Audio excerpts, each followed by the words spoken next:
All right, we're going to take a look at how to input your math data and reading data and what data that you want to be putting in there for the checkpoints. I shared the spreadsheets with everyone last week, and so make sure that you go to Shared with Me in Google Drive. And right now I'm in Miss Gomez's so that I can show you what that should look like. And so she has all of them shared with her, but you will have just your grade levels. So if I just take one of the grade levels, so I'm going to take first grade math, and I'm just going to click and drag that over to my drive. And then first grade reading, I'm going to click, drag it over to my drive. And now it may ask you, move out a shared folder.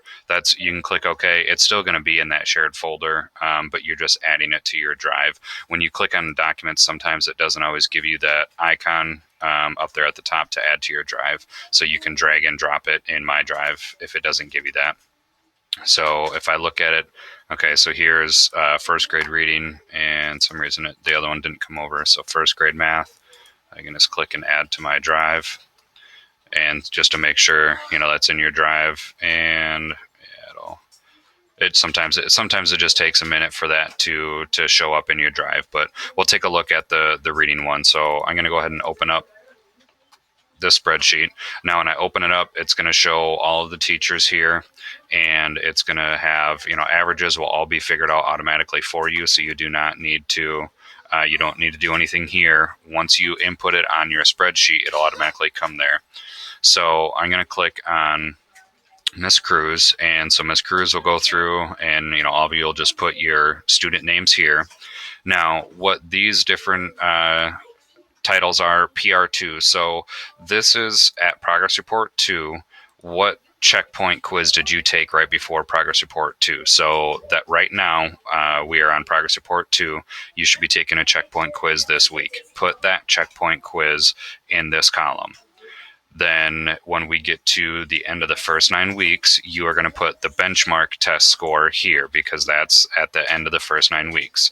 And then so on. So the Progress Report 3, so whatever checkpoint quiz or major grade that you take right before that next Progress Report, that test or that quiz will go right here.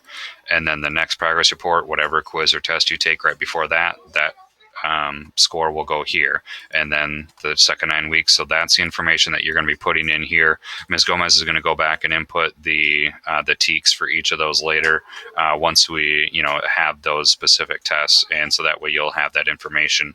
But just so you know, you're going to put this week's benchmark test in this first column, PR2, because we are on Progress Report 2 right now. And then the next one will be the benchmark test at first 9 weeks. If you have any questions about that, let Ms. Gomez, Mr. Torres, or myself know, and we will help you out with that. But once you have this spreadsheet added to your drive and you have put your students in here, then type in this week's checkpoint quiz data in this column. And then if you are teaming with another teacher, say, I know they aren't, but Miss Foma and Miss Cruz, they're teaming, but then Miss Cruz would come into Miss Foma's and put the students in here. If, from that class, do not put both of your classes in one spreadsheet. If you are teaming, make sure to put them under the teacher name of their homeroom.